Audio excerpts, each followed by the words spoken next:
Hello and शैलूम everyone. मैं ईमान रखती हूँ कि आप खुदावंद में महफूज हैं और उसके आराम में शादमान हैं। आमीन, प्रेज द लॉर्ड। एक वीडियो शेयर करने लगी हूँ, उसको देखिए और उसके बाद मैं आपसे बात करती हूँ। Thank you.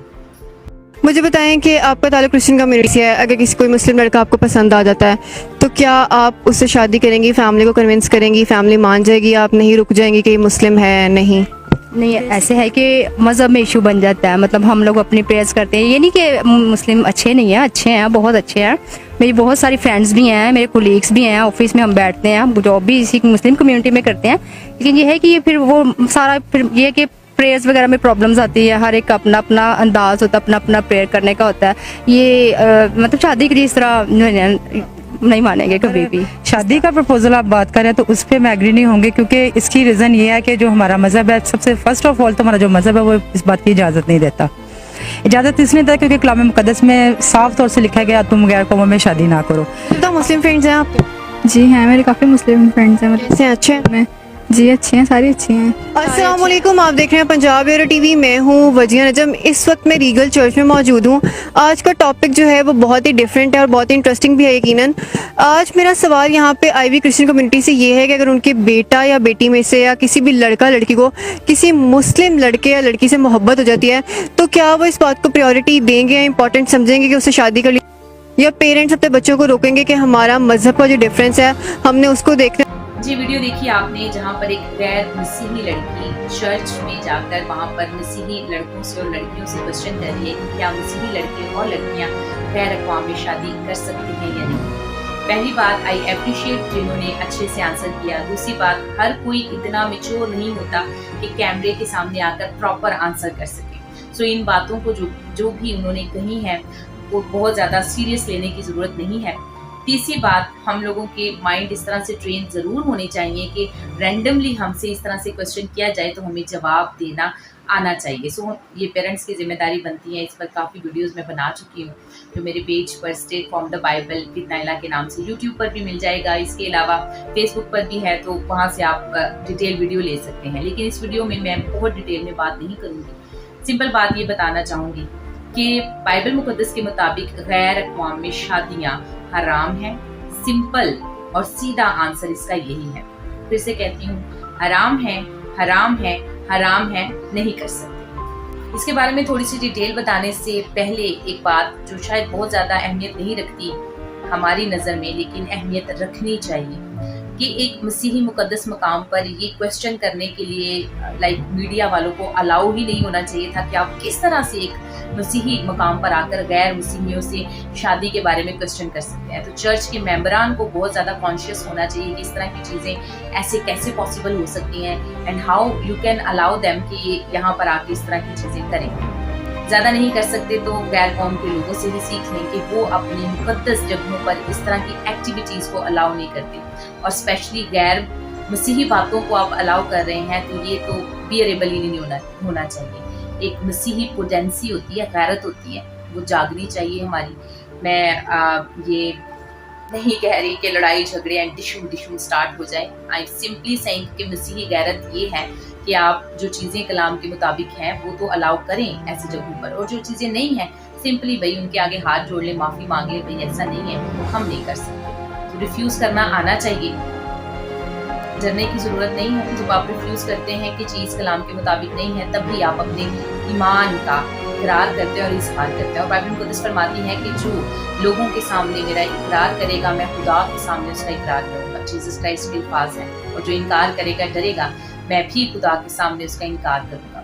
तो सुनिए, सिंपली बाइबल मुकद्दस क्यों फरमाती है कि गैर अक़वामी शादियाँ ना की जाएं। उसकी सबसे सिंपल रीज़न ये है कि जिन्होंने भी गैर अक़वामी शादियाँ की, ओल्ड टेस्टामेंट से लेकर न्यू टेस्टामेंट पर हमें बहुत जगहों पर बारहा ऐसा जिक्र मिलता है। मैं सब वर्सेस तो कोट नहीं कर सकती, लेकिन आप पैदाइश की किताब पढ़ के देख लें। बुजुर्ग अब्राहम ने बुजुर्ग इसहाक के लिए अपनी कौम की बेटी से शादी करवाई। इसहाक ने बेटे याकूब ने अपनी कौम में शादी की। इसहाक के दूसरे बेटे जो एसाऊ हैं उन्होंने गैर कौम की लड़कियों से शादी की, और वो बुजुर्ग इसहाक के लिए और रिबका के लिए वो बाले जान हुई। इसकी एग्जांपल आप देख सकते हैं, रेफरेंस देख सकते हैं, पैदाइश चैप्टर 26 या वर्स 34 है। इसी तरह न्यू टेस्टामेंट में भी फरमाया गया है कि ईमानदार और गैर ईमानदार का कोई ताल्लुक नहीं है आपस में, और रोशनी और तारीकी का कोई जोड़ नहीं है। इसके लिए भी रेफरेंस आप देख सकते हैं, दूसरा ग्रंथियों चैप्टर 6 वर्स 14 है। बाइबल मुकद्दस में बहुत सी जगह पर ऐसी एग्जाम्पल दी गई है। रीजन क्या होती थी कि जब भी गैर कौमी शादी की जाती है तो वो लड़का या लड़की जिस भी कौम से होते हैं वो आपके दिल को, आपके ईमान को खुदा से दूर कर देते हैं। बुजुर्ग सुलेमान बादशाह ने गैर कौम की लड़कियों से शादियां की तो फरमाया गया है कि वो उसके दिल को खुदा से दूर ले देगी। और ये एक हॉरिबल चीज है कि आपका दिल, आपकी रूह खुदा से दूर हो जाए। अगर तो आप डिसाइड करते हैं मैं अपने रिलीजन में रह लूंगा, दूसरा बंदा अपने रिलीजन में रह लेगा, तो वही बात हो जाती है कि इस तरह होता नहीं है। एक लेफ्ट जाना चाहता है, एक राइट जाना चाहता है। तो ये वक्ती तौर पर इश्क, मोहब्बत की इमोशंस जो कंट्रोल में नहीं आते हैं, उसमें इस तरह के स्टेप्स ले लिए जाते हैं जो कि बाद में कलाम मुकद्दस फरमाता है कि वबाले जान होते हैं।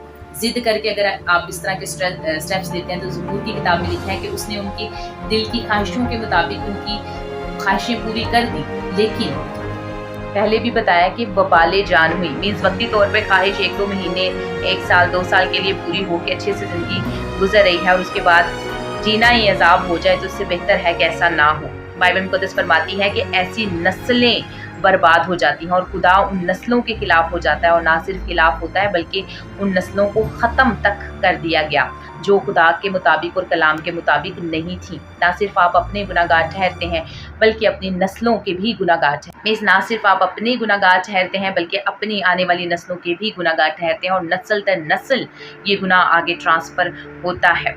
बच्चे कंफ्यूज, आप कंफ्यूज, लाइफ कंफ्यूज।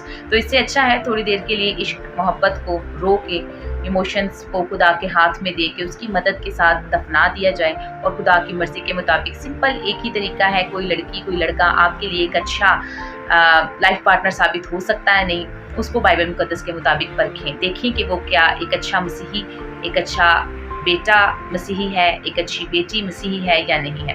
दूसरी बात, ईमानदार होने का मतलब सिर्फ आम कामों में ईमानदार होना नहीं है, एक प्रॉपर ईमानदार मसीही होना है। ईमानदार मसीही वही होता है जो यीशु मसीह को खुदा का बेटा और मुजस्सम खुदा मानता है। इसके बारे में भी डिटेल में वीडियो मेरे पेज पर मिल जाएंगी।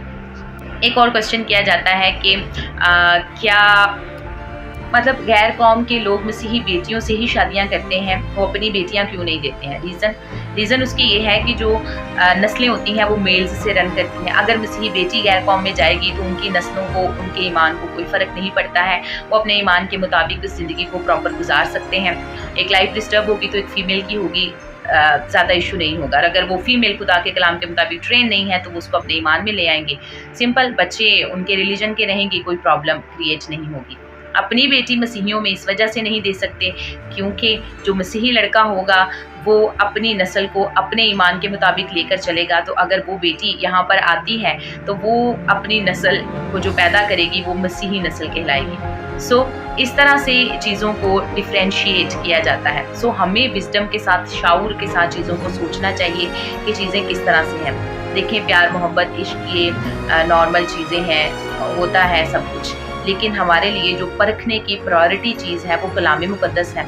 अगर चीज़, कोई भी काम, आपका कोई भी स्टेप ज़िंदगी में, कोई भी डिसीजन कलाम के मुताबिक नहीं है तो वो आपके लिए एक बहुत बड़ा गड्ढा है जिसमें आप गिरेंगे और फिर दलदल में धंसते चले जाएंगे। उसमें से निकलने का रास्ता तो है लेकिन बड़ा टफ रास्ता है। वापस आप आ सकते हैं जब चाहें, खुदा आपको माफ़ करने के लिए तैयार है, लेकिन इनकार करना ही क्यों है? जब ये वीडियो आप तक पहुंच गई, जब आपने ये चीज़ें रियलाइज़ कर ली, जब आपको चीज़ें पता चल गई, फिर भी अगर आप अपने गलत रास्ते पर चलते रहें तो फिर मेरा नहीं ख्याल कि इस तरह का कोई रास्ता बचता है। बेसिकली चीज़ ये है कि हमें चीज़ पता नहीं थी या हमें उसकी प्रॉपर समझ नहीं थी। अब मेरे नहीं ख्याल मेरी इस वीडियो के बाद प्रॉपर समझने की कोई ज़रूरत बच जाती है। मैंने काफ़ी चीज़ें बड़ी सीधे तरीके से क्लियर कर दी हैं। लास्ट में ये कहना चाहूँगी, अक्सर कहती रहती हूँ कि ना आप फरिश्ते पैदा हुए थे, ना आपने फरिश्ते पैदा किए हैं। डियर पेरेंट्स, अपने बच्चों को ज़रूर उनके जहनों को ट्रेन करें, कलाम के मुताबिक ट्रेन करें, उनको सिखाएं कि बाइबल मुकद्दस क्या फरमाती है। बाइबल मुकद्दस का इनकार, खुदा का, मसीह का इनकार करने वाले लोग बाइबल मुकद्दस के मुताबिक खुदा की बादशाही में दाखिल नहीं होंगे, जन्नत में नहीं जाएंगे, दोज़ख में जाएंगे। सीधी सीधी बातें उनको कहा करें, इधर उधर से इनडायरेक्टली चीज़ें समझाने की ज़रूरत नहीं है। चाचा समझाए, दादा समझाए, दादी समझाए, खाला समझाए, आप उनके पेरेंट्स हैं, आपने उनको पैदा किया, उनको समझाएं। आपकी जिम्मेदारी है, बड़े बहन भाई हैं, आपकी जिम्मेदारी है। मैं कहूँगी हर मसीही की जिम्मेदारी है कि वो हर एक मसीही का ख्याल रखे, तंज करने के लिए, क्रिटिसाइज करने के लिए नहीं, बल्कि उनको तसल्ली दें कलाम के मुताबिक, उनको लेके आए खुदा में। चर्चिज़ उठ खड़े हों इस पर काम करने के लिए। जब चीज़ें बहुत ज़्यादा होना शुरू हो जाएं तो एक तहरीक चल जानी चाहिए, हर एक का माइंड इसके मुताबिक ट्रेन हो जाए। मसीही बेटों से दरख्वास्त करना चाहूँगी, मेहनत करें, कोशिश करें, आगे बढ़ें, अपनी क्या कहते हैं रिस्पेक्ट को मेंटेन रखें। बाइबल मुकद्दस ने आपको मेल्स को एक स्पेशल जगह दी है, अपनी उस जगह को पहचानें, अपने उस मुकाम को पहचानें, अपने आप को ऐसी जगह पर रखें जो बाइबल मुकद्दस के मुताबिक है, ना सिर्फ कलाम पर अमल करते हुए बल्कि मेहनत के तरीके से भी। अच्छी जॉब्स हों, अच्छे कारोबार हों, ऐसे बेटे बहुत ज़्यादा तादाद में अवेलेबल होने चाहिए। हर हमारा दूसरा बेटा किसी अच्छी पोस्ट, अच्छी सीट पर नज़र आना चाहिए। बाइबल मुकद्दस फरमाती है जिस जगह पर तुम कदम रखोगे मैं वो जगह ही तुम्हें दे दूंगा। तो बहुत से वादे किए गए हैं और खुदा के सारे वादे हाँ के साथ हैं। सो प्लीज़ अपने आप को इस तरह से रखें कि हमारी कौम की बेटियों के लिए हमारे बेटे इस हद तक अवेलेबल हों कि कोई कहते हैं ना जगह ही ना बचे गैर कौम में जाने के लिए। तो बेसिक रीज़न मैं ये नहीं कहूँगी कि ये है, बेसिक रीज़न ये है कि माइंड ट्रेन नहीं है। अगर माइंड ट्रेन हो तो मरने तक भी लोग वफादार रहते हैं। लेकिन एक रीज़न ये भी होती है, मैं इस रीज़न को भी डिनाई नहीं करूँगी, ये रीज़न बहुत ख़ास है। हमारे बच्चे पढ़े लिखे नहीं तो कम से कम अच्छी जॉब पर अवेलेबल हों, अच्छे रिश्ते मिलने चाहिए। हमारे मसीही बेटे किसी से कम नहीं।